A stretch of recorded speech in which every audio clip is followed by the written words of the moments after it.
जीना तो आदमी के साथ है, जीना तो पड़ोसी के साथ है, काम तो कलीग के साथ करना है, जीना तो परिवार में है। उन पर मेहनत नहीं हुई, और मेहनत नहीं हुई तो रिजल्ट है सामने। आज बंदूकें सिर्फ भारत पाकिस्तान बॉर्डर पे नहीं तनी हुई है, AK-47 घर घर में तनी हुई है, क्योंकि हमने वहां मेहनत नहीं की। और फिर हम कहते हैं इंसान ऐसा होता चला जा रहा है। होगा, बाय डिफॉल्ट होगा, क्योंकि जिस क्लासरूम में हम बच्चे को विनय क्या सिखाते हैं, वो विद्या ददाति विनयम का गीत रटाते हैं, उसी क्लासरूम में खड़े होकर हम बच्चे को कहते हैं कि you are one of the 40 and you have to be one of the best in the 40। आपको इन 40 बच्चों में सबसे पहले आके खड़ा होना है, और हर बच्चे को हम कह रहे हैं, और साथ साथ हम हर बच्चे को सिखा रहे हैं कि विद्या ददाति विनयम विनयादति पात्रता कहां से आएगी। कंट्राडिक्शन है हमारे कंटेंट में और हमारे प्रोसेसेस में। मैं इसलिए कह रहा हूं कि शायद इस फोरम पे रख के मैं इस बात को कह सकता हूं। आज अगर मैं किसी ऐसे स्कूल के सामने खड़े होकर ये बात करना चाहूं जिसके क्लासरूम में, एक क्लासरूम में 100 बच्चे बैठ के पढ़ रहे हैं, जिसके बच्चे अभी टाट पे बैठ के पढ़ रहे हैं, मैं शायद उसको नहीं कह पाऊंगा, क्योंकि उसको पहले मुझे उसकी वो प्रॉब्लम सॉल्व करनी है। पर कम से कम जिस फोरम में आज मैं खड़ा हूं, फॉर्चुनेट हूं मैं इस फोरम के साथ बात रखने के लिए कि मैं इन मुद्दों पे आपसे बात कर पा रहा हूं, कर सकता हूं, और आप शायद उस बात को समझ सकते हैं प्रायोरिटी से। आपके मन में जब मैं ये बात कह रहा हूं तो ये क्वेश्चन नहीं घूम रहा हम कैसे करें यार, हमको तो 150 बच्चे क्लास में बिठा के पढ़ाने पड़ रहे हैं, ऐसे ही होगा।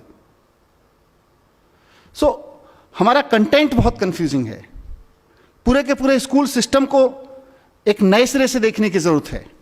जहां हम बहुत अच्छा डिलीवर कर पा रहे हैं, वहां हम अच्छी टीचिंग कर पा रहे हैं, अच्छा लर्निंग अभी नहीं है। लर्निंग नहीं है, उसका प्रमाण है कि किसी भी पढ़े लिखे आदमी के बारे में आप गारंटी नहीं ले पाएंगे कि यह आदमी जब सड़क पे गाड़ी चलाएगा तो ट्रैफिक रूल्स का वायलेशन नहीं करेगा।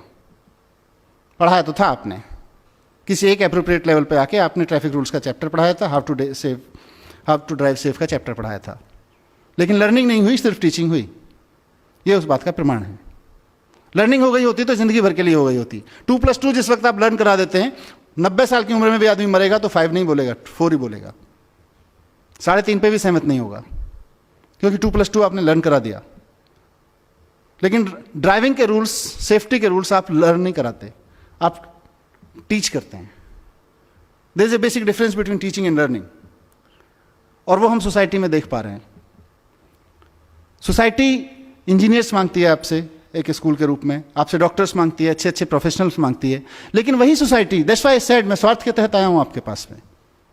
ये मेरा स्वार्थ है, जिस सोसाइटी को मैं रिप्रेजेंट कर रहा हूं, मैं एक बहुत छोटे से हिस्से को उसका रिप्रेजेंट कर रहा हूं, लेकिन एक एजुकेटर से, एक प्रिंसिपल से, एक टीचर से, एक मैनेजमेंट ऑफ एजुकेशन से, एक एजुकेशन मिनिस्टर से अगर मैं इस तरफ आके खड़ा हो जाऊं, ये सोसाइटी वो कंटेंट मांग रही है आज कि साहब हमने 2.5 साल का अपना बच्चा आपको दिया, आपको उसको फिजिक्स पढ़ाना है, फिजिक्स पढ़ाइए, केमिस्ट्री पढ़ाना है, केमिस्ट्री पढ़ाइए, लेकिन जब वापस दें तो एक अच्छा स्किल्ड आदमी भी हो, लेकिन एक आदमी भी अच्छा हो। उसमें अभी हम फेल हैं। क्या कर रहे हैं हम लोग? गीता रटा रहे हैं।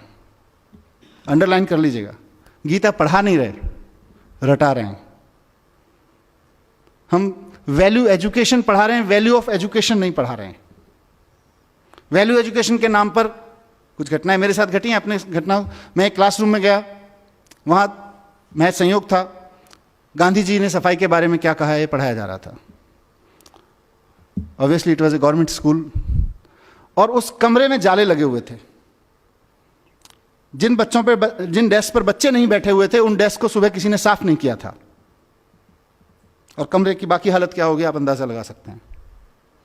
और हम गांधी जी के 3 चैप्टर पढ़ा के, गांधी जी के 3 सिद्धांत पढ़ा के कि गांधी जी के सफाई के बारे में क्या सिद्धांत थे, उस बच्चे को पासिंग मार्क्स देंगे जब वो कॉपी में लिख देगा, और हम अपनी तीसरी कर लेंगे कि हमने तो सिखा दिया था सफाई, अब हम नहीं आई तो हम क्या करें। हम फॉर्मेलिटी कर रहे हैं पढ़ाने के नाम पे, वहां पे खड़े होके। और ऐसा बहुत सारी चीजों में हो रहा है, कुछ जाने हो रहा है, कुछ अनजाने हो रहा है। हिमांशु जिस दिन मेरे पास आए थे, मैंने इनको अचानक 2-3 उदाहरण दिए थे। कितना कंट्राडिक्शन है हमारे पढ़ाने में कि हम लोग आप सब लोग पढ़ाते हैं, अगर स्कूल में नहीं पढ़ाते हैं तो बच्चे की जिंदगी में कहीं ना कहीं और से आती है। 360 डिग्री देख सकते हैं।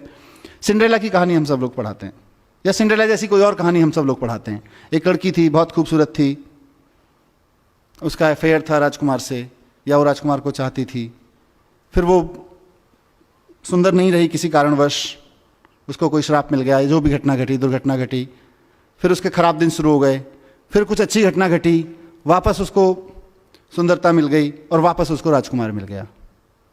यहाँ कहानी खत्म हो जाती है। हमने अच्छा सोचा होगा, कुछ एक अच्छा वर्ड्स का, अच्छा ग्रामर का, अच्छा क्राफ्ट ऑफ सम, अच्छे राइटअप का क्राफ्ट क्या होता है, एक visualization of in that appropriate age learning पे क्या होता है, उन सब के बारे में सोच के कहानी इंट्रोड्यूस की। लेकिन उस कहानी का अंतर क्या पड़ा, उस कहानी का इम्पैक्ट क्या पड़ा बच्चे पे? उस कहानी का बच्चे पे इम्पैक्ट पड़ता है कि इस दुनिया में जीने के लिए सबसे पहली जरूरत है सुंदर दिखना, और सुंदर दिखने के लिए भले ही फेयर एंड लवली लगानी पड़े या किसी के ऊपर तेजाब फेंकना पड़े। आप सोच के देखिए कि आप ही के स्कूल में पढ़ने वाली एक सामान्य सी लड़की, जो मे बी कहीं ऐसे इलाके से या ऐसी परिवार से आती होगी जहां नाक नक्श उतने सुंदर नहीं है जिनको हम अभी सुंदरता की परिभाषा में बैठ के उस कहानी में गढ़ते हैं, उस पर क्या बीतती होगी, उन पर क्या बीतती होगी जिन, और माने यहीं से एक बड़ा सोशल डिवाइड शुरू होता चला जाता है। हमने जानबूझ के नहीं किया, ये अनजाने में हो रहा है हमसे, पर इस जैसे कितनी घटनाएं हम नहीं कर रहे हैं। और हम एक हिंदी में विलोम शब्द पढ़ाते हैं। हम विलोम शब्द पढ़ाने में क्या बोलते हैं? स्त्री का उल्टा पुरुष का विलोम, आकाश का विलोम धरती, धरती का उल्टा आकाश, दिन का उल्टा रात, रात का उल्टा दिन।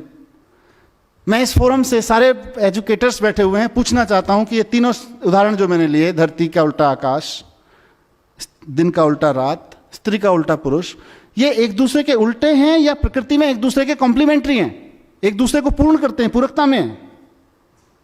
अगर नेचर के फाइबर में खड़े होकर देखेंगे, तो फैब्रिक में खड़े होकर देखेंगे, तो ये एक दूसरे का ताना बाना है, एक दूसरे को पूरा करते हैं। लेकिन क्योंकि हमको बच्चे को ग्रामर पढ़ानी थी, क्योंकि हमारे पास में शायद विलोम शब्द पढ़ाने के लिए उससे बेटर एग्जाम्पल नहीं था, तो हमने अपने, माफ कीजिएगा मुझे ये कहने के लिए, मूर्खताओं के चलते कुछ उदाहरण बच्चों के सामने रख दिए और वो जिंदगी भर उसके माइंड में लॉक हो गए। नौकर का उल्टा मालिक, मालिक का उल्टा नौकर। अब जिंदगी भर मालिक और नौकर उल्टे बने रहेंगे।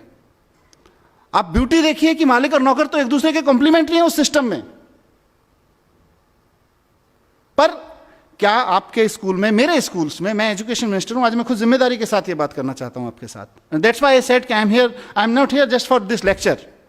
मेरे अंदर कुछ दुख है बहुत सारी चीजों को लेकर, कुछ पीड़ा है, दुख का मतलब पीड़ा है। उस पीड़ा का समाधान शायद हम और आप दोनों मिलकर निकाल सकते हैं, इसलिए मैं आपके पास आया हूं। मैं सिर्फ यहां हिमांशु भाई या डिंगरा साहब के कहने पे एक आधा घंटे आपसे बात करके लेक्चर देके जाने के लिए नहीं आया हूं। मैं शायद एक नई शुरुआत करने के लिए आया हूं इस देश के पैन इंडिया फैले हुए एजुकेटर्स के साथ में। क्या हमारे स्कूल्स में कहीं कॉम्प्लीमेंट्री को समझने का कोई चैप्टर है, ताकि बच्चा ये जान सके कि ये तो सब एक दूसरे का कॉम्प्लीमेंट्री है? How beautiful. अगर मेरे मन में ये भावना आ जाए कि मैं जिस कंपनी में काम करता हूं, मैं नौकरी करता हूं, तो मेरा मालिक मेरे कॉम्प्लीमेंट्री है, और मालिक के मन में, और मैं किसी कंपनी का मालिक हूं, तो मेरे मन में ये भाव आ जाए कि ये जो नौकर है, नौकर मीन्स सामान्य शब्द में यूज कर रहा हूं, एम्प्लॉय है, ये मेरा कॉम्प्लीमेंट, ये मुझे कॉम्प्लीमेंट करता है, इसके बिना मेरे कंपनी का अस्तित्व नहीं है, मेरे बिना मालिक का अस्तित्व नहीं है। मेरे अंदर एक नई तरह का कॉन्फिडेंस आएगा, एक अलग तरह की एरोगेंस खत्म हो जाएगी, इंटरपर्सनल बिहेवियर चेंज हो जाएंगे, स्त्री और पुरुष के बिहेवियर चेंज हो जाएंगे। जिंदगी भर उल्टा लगा रहता है। उसके बाद जब पत्रकार बनता है, सबसे पहले 12th का रिजल्ट आने के बाद लिखता है लड़कियों ने बाजी मारी। अरे कंपटीशन कराया था क्या लड़के और लड़कियों के बीच में? हम एक अनवांटेड एनिमिटी पैदा कर रहे हैं। कुछ कॉम्प्लीमेंट्री सेंसेस हैं समाज में, सब पूरकता में चल रहा है। प्रकृति में तो बहुत कुछ इतना कॉम्प्लीमेंट्री है एक दूसरे का। मैं इसीलिए कहा कि एक पेरेंट के रूप में मैं देखता हूं। मैं अपने बच्चे के साथ एक दिन मार्केट में जा रहा था। हिमांशु टाइम है थोड़ा सा 10 मिनट। मैं अपने बच्चे के साथ जा रहा था और उसको कहीं, मैं किसी स्कूल को ब्लेम नहीं करता, पर कहीं से आया कि ये सड़क पे बैठे हुए लोग तो I mean they are disgusting. उसने मुझे कुछ ऐसा, he was 6 years old that time, तो he said something, I mean not nasty but something negative about it. मुझे लगा ये क्या हो रहा है। वो किनारे भुट्टा वाला बैठा हुआ था और उसने उसके बारे में कुछ कहा कि ये तो सब एंक्रोच करके बैठ जाते हैं टाइप का कुछ बोला। ठीक है, I am not supporting encroachment, but उस बंदे के प्रति अगर मेरे बेटे के मन में हीन भावना है क्योंकि हम कॉम्प्लीमेंट्री साइंस पे बात नहीं कर रहे हैं। मैंने अपने बेटे से थोड़ी सी एक्सरसाइज की, मैंने उससे पूछा बेटा भुट्टा खाते हो? हाँ जी। कब कब खाते हो? Whenever. Whenever means on what frequency? Almost twice thrice a week, sometimes daily also. भुट्टा कहाँ से मिलता है? फॉर्चुनेटली मैं दिल्ली से 50 किलोमीटर दूर मेरा गांव है, जहाँ मेरे परिवार के खेत हैं, वहाँ पे भुट्टा भी होता है। उसको ये पता था भुट्टा तो गांव से मिलता है। तो कब जाते हो गांव? 2-3 महीने में एक बार जाते हैं। तो अगर गांव से ही भुट्टा खाना पड़े तो कितना समय लगेगा भुट्टा मिलने में? कितनी बार भुट्टा खा सकते हो एक साल में? 1 बार, ज़्यादा से ज़्यादा 2 बार। लेकिन दिन में अगर हफ्ते में 2 बार खा लेते हो तो किसकी वजह से खा लेते हो? ये तो भुट्टे वाले भैया की वजह से खा लेते हैं। इंपॉर्टेंट है ये रिलेशनशिप पहचानना, ये रिलेशनशिप पहचानना इंपॉर्टेंट है। नेचर के, ये तो व्यक्तियों के साथ हमने रिलेशनशिप पहचान, कितना कॉम्प्लीमेंट्री फैब्रिक है, इसको हमने बात नहीं करते हैं। और हमारे पास कोई उदाहरण नहीं है, कोई चैप्टर्स नहीं है, कोई थ्योरीज नहीं है इस सबको बात करने की। नेचर के साथ ताने बाने को पहचानने की थ्योरीज नहीं है। आज हम बड़े शान से कहते हैं पेट्रोल की कीमत 50 रुपये लीटर, 60 रुपये लीटर। ये पेट्रोल कहाँ से आता है? ये ऐसी चीज़ें हैं जो मैंने की हैं, बच्चों के साथ डिस्कशंस किए हैं, जिनका जिक्र हिमांशु कर रहे हैं। मैं बच्चों के साथ जाता हूँ तो इन सब पे बात करता हूँ। पेट्रोल की कीमत 50 रुपये लीटर। पेट्रोल कहाँ से आता है? आपने रटा रखा है ठीक से, वहाँ गल्फ कंट्रीज में कुएं हैं, असम में कुएं हैं, वहाँ कुएं हैं, वहाँ से निकल के आता है। उसमें कितना जाता है 50 रुपये में से? कुछ नहीं जाता। फिर ये 50 रुपये किस लिए है? इसका तो पता नहीं। तो क्या कर रहे हैं हम? बस हम उसको रटा रहे हैं, 50 रुपये की में पेट्रोल आ जाता है, और उसके बाद जितना बड़े बाप का बेटा उतना पेट्रोल फूंकने का अधिकारी। फर्क नहीं पड़ता है क्या फर्क पड़ रहा है, कितना पेट्रोल फूंक रहे हैं। मेरे पिताजी ने रिश्वत लेके पैसे कमा लिए, उसके बाद मैं कितना ही पेट्रोल फूंक सकता हूं। लेकिन अगर उस एज में हमने बच्चे को यह सिखा दिया कि इस धरती के सारे इंसानों की हैसियत नहीं है मिलके कि पेट्रोल की एक बूंद बना सकें। धरती के अंदर कई हजार साल की केमिकल, सोशल, अलग अलग तरह की प्रोसेसेस के बाद में एक पेट्रोल की बूंद तैयार होती है। उसको धरती से निकाल के मेरी गाड़ी तक लाने में, रिफाइन करने में कुछ लोग लगते हैं, उनका घर चल सके इसके लिए मैं 50 रुपए देता हूं। ऐसा ही है ना? तो उसको अचानक अपने 50 रुपए की कीमत भी समझ में आ जाएगी, कहां जा रहा है ये भी समझ में आ जाएगा, और पेट्रोल भी समझ में आ जाएगा। लेकिन हम नेचुरल वे में जैसा है वैसे के तरीके से बात नहीं कर पा रहे हैं अपने क्लासरूम्स में। ये मेरी एक पीड़ा है जो मैं आपके सामने रखना चाहता था, जो मैं चाहता हूं कि हम सब इस पे ध्यान दें। बहुत सारे ऐसे काम हम कर रहे हैं। एक और उदाहरण मेरे मन में आता है, मैंने अपने बच्चे की किताब से देखा। उसके बच्चे की किताब में किसी जगह आया, एक शब्द था जेंटलमैन। अब जेंटलमैन के ऊपर एक तस्वीर बना दी गई, अर्ली चाइल्डहुड एज, बहुत ही सूटेड बुटेड सा आदमी, एकदम ऐसे खड़ा हुआ, बैग लेके, टाई लगा के। अब क्या हो गया?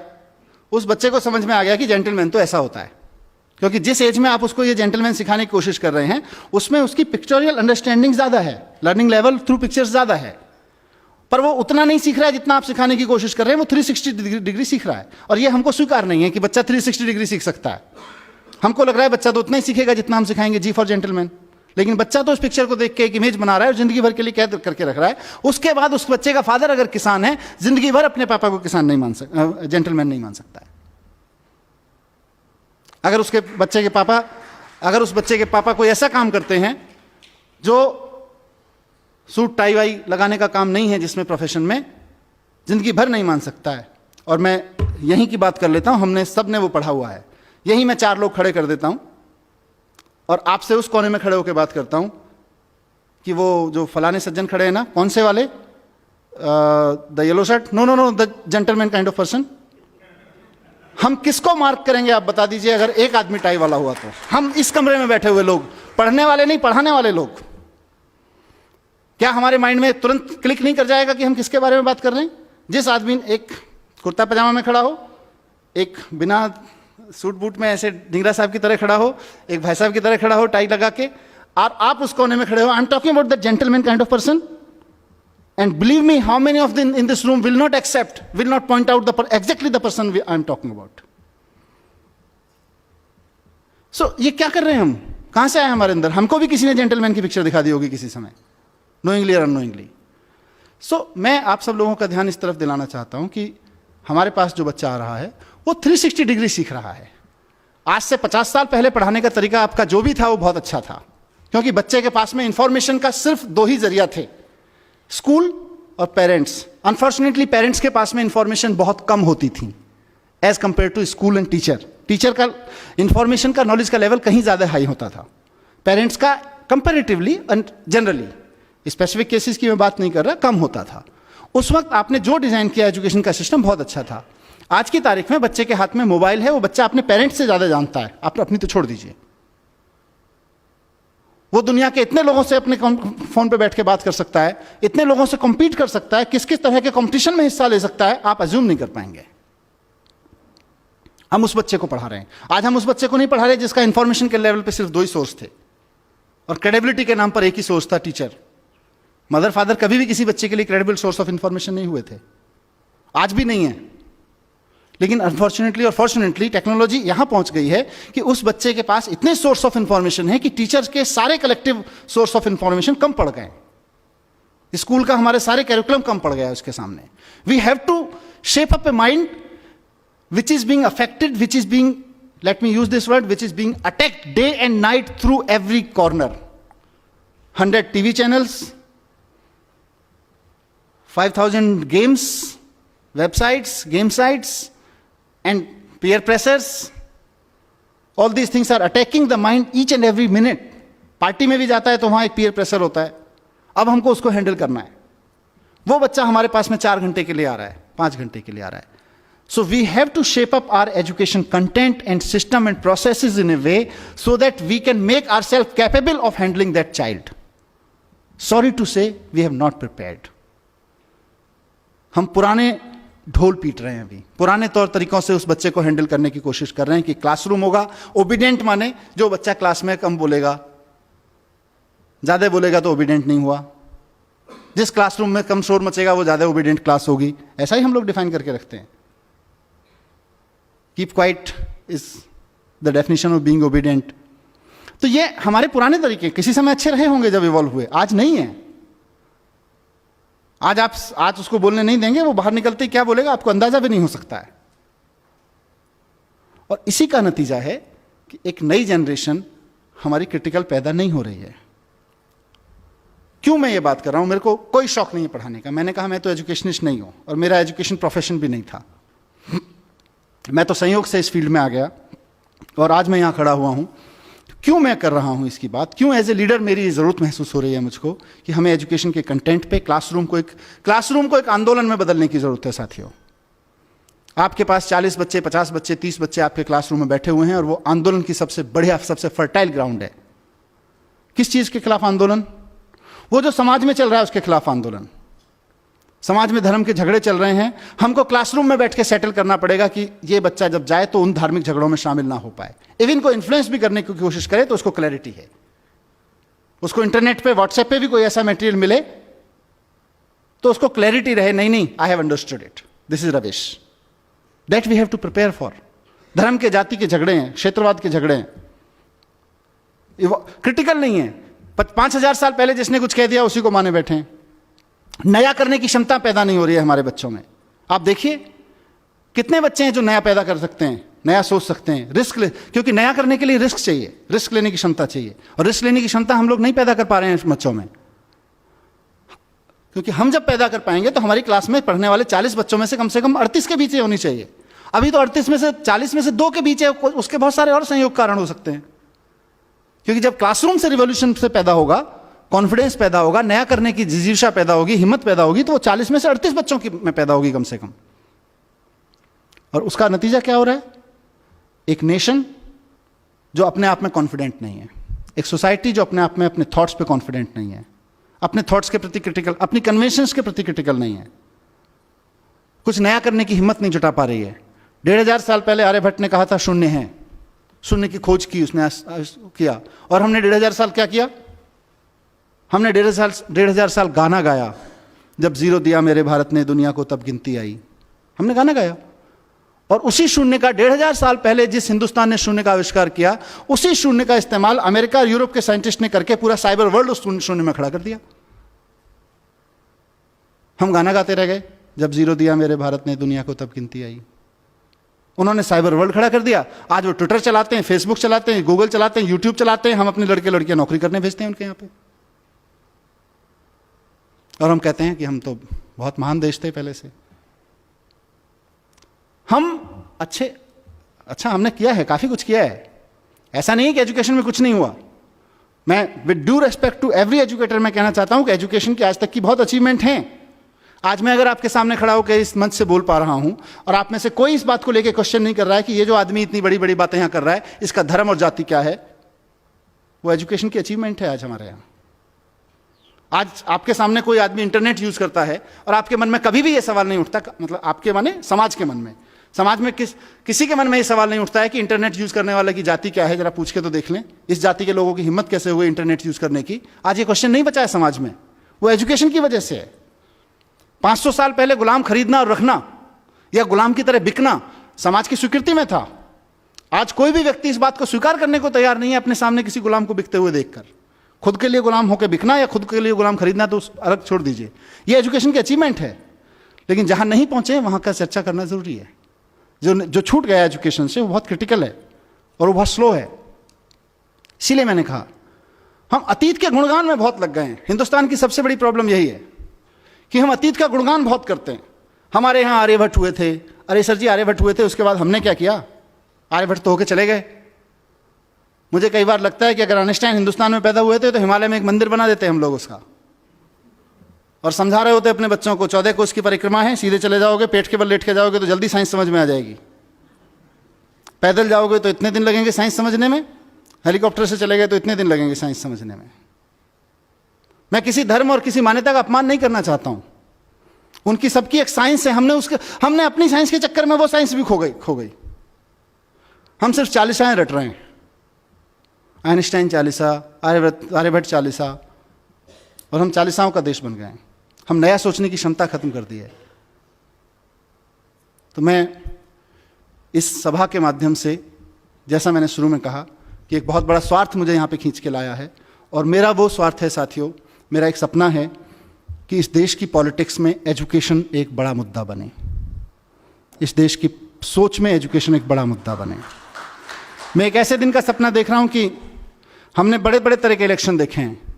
हम आ गए तो गरीबी हटा देंगे, हम हटा गए तो हिंदुओं को राज दे देंगे, हम आ गए तो मुसलमानों को राज दे देंगे, हम आ गए तो सिख इनका ये कर देंगे, उनका ये कर देंगे। हमने अलग अलग तरीके के अलग अलग रीजनल विज़ावी नेशनल इलेक्शंस में अलग अलग मुद्दे देखे हैं। मैं चाहता हूं कि इस देश में इस बात पर डिबेट हो और पॉलिटिकल पार्टीज आके खड़ी हों और कहें कि अगर हम आ गए तो हम एजुकेशन को यहां लाके खड़ा करेंगे, उस पर इलेक्शन लड़े जाएं। गलत सपना तो नहीं देख रहा जी? इस सपने को मैं अकेला नहीं सच कर सकता, इस सपने को मैं आप जैसे लोगों के साथ मिलकर सच कर सकता हूं।